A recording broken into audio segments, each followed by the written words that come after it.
Yes, sir, it is your boy KB, the boss from ShifterMagazine.com, here at the Market Mondays World Tour in Toronto. Let's go. You guys are here in Toronto.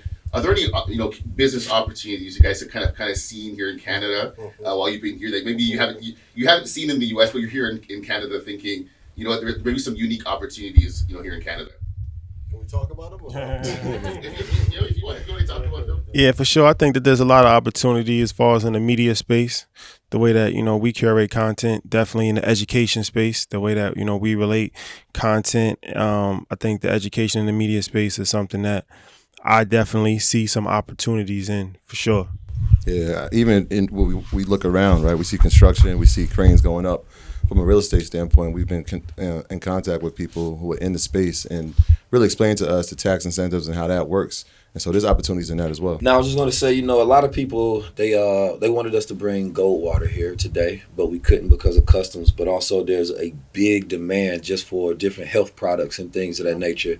And most people usually just have only sea moss. There's not a large variety of the different encompassing type of mushrooms and vitamins that one can put together.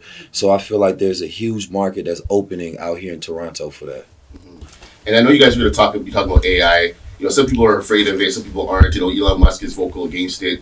Is it something to be afraid of, or something that do the benefits outweigh the challenges when it comes to AI? We have to use the tools that are available, because in 1990 or 1989, everyone was afraid of the internet, and you won't be able to survive in the next 20 years if you do not use AI. Will it replace some jobs? Yes. But the thing that everyone should be looking to do is say, hey, how can I use this tool to make my life better, the life of my family and those that I care about the most, and take it and use it to our advantage so you can make a lot more money and be a lot more efficient. Yeah, you're only afraid of AI if you don't have no strategies on how to use it, right? Any advancement in technology, if you're a person that have strategies and you know how to pivot and use these things for your own effectiveness, you have no fear of it. You only have a fear of AI because AI is only replacing the things that human beings do, right? So if you don't want to use yourself in that capacity to learn how to manage AI, then of course you should be afraid, right? It's the same way you'd be afraid of somebody smarter than you or somebody that work harder than you come in and replace you in your job. That's complacency. And so we don't really teach fear whatsoever. We teach you how to be fearless.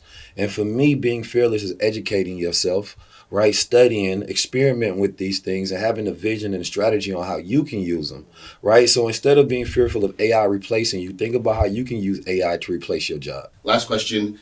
On any of your platforms, do you guys ever have like a pinch me moment guest that you kind of look back and think, oh my gosh, like off camera, you're like, oh my gosh, I can't believe that just happened. Like just a quick like pinch me moment guest. They had a couple. Yeah, I mean, there's a bunch of them. I think one of the key moments is when we sat down with Steve Harvey. And, we conducted a conversation with him about an hour before the interview, did a 2-hour interview with him, and then had a 2-hour conversation after. And once we walked out of, the recording space, we looked at each other and were like, our lives are never going to be the same. Just because the amount of impact we knew that the interview was going to have, but the fact that he took a liking to us, was willing to say, right, whatever they're doing, I want to be a part of. And so he, after that, would become a partner in our event, InvestFest, which is, last year had 14,000 people. This year we're expecting 20,000 people in Atlanta. He's now a partner with that, and that came from that interview. Yeah, on Market Mondays, for me, it has to be Mark Cuban and Dave Rubenstein. I know Rashad and Troy worked probably a year on Dave, right? Year and a half? Yeah. Dave's a billionaire, amazing investor, has one of the best investing shows on Mark Cuban. I went to Indiana University, so the lore and the high regard that I have for him is incredible. So he gave us an amazing episode. Gave some great advice and also confirmed a lot of things we were talking about as well of what to invest in. So those are 2 episodes that had like a tremendous impact on me. I say for me, it was the Billy Carson episode I did. And the reason was because it allowed me to really flex a lot of my own intellect on the things that I talk about and prove to the world and to the larger society that we're interested in more than entertainment. Right, and so we talked about a myriad of things from spirituality to comedic to times and multiple dimensions, and I had so many people, celebrities, and all walks of life, reach out. And that episode today has reached 5 million views. And last but not least, any text from Drake since you've been in town? Get been to the embassy yet? Said back to back. Shout out to Drizzy. And he was jammed up yesterday. I know he was with J. Cole in North Carolina, so we didn't get a chance to connect. But I'm sure that we'll be sending, he'll be sending the owl Soon. I'll be sending that out with the message Yeah, soon. we're here to do good in Toronto, so I think he'll support that 100%.